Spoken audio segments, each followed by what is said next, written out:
بسم اللہ الرحمن الرحیم۔ تمام ناظرین اور سامعین کو حسنین خان کا خلوص بھرا سلام۔ میں ہوں حسنین خان اور آپ دیکھ رہے ہیں 14 ستارے یوٹیوب چینل۔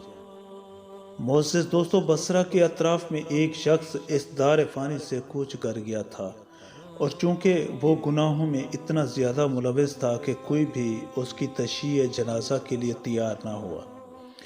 اس کی بیوی نے کچھ لوگوں کو کرایہ پر لیا اور وہ جنازہ کو نماز جنازہ کے مقام تک لے گئے، لیکن کسی نے اس پر نماز جنازہ نہیں پڑھی۔ آخرکار اسے دفن کرنے کے لیے شہر سے باہر لے گئے۔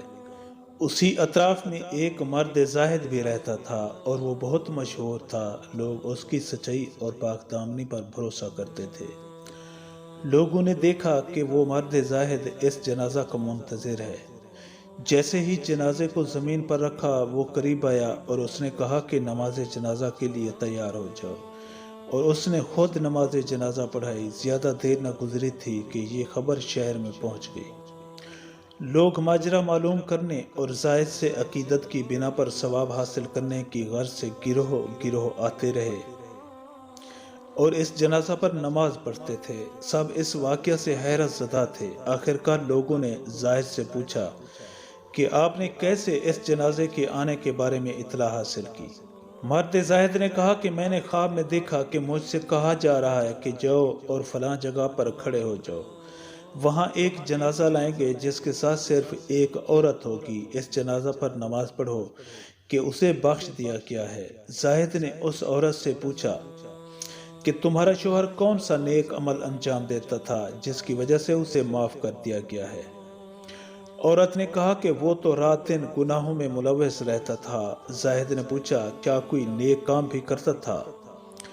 اس نے جواب دیا کہ ہاں، وہ 3 نیک کام انجام دیتا تھا۔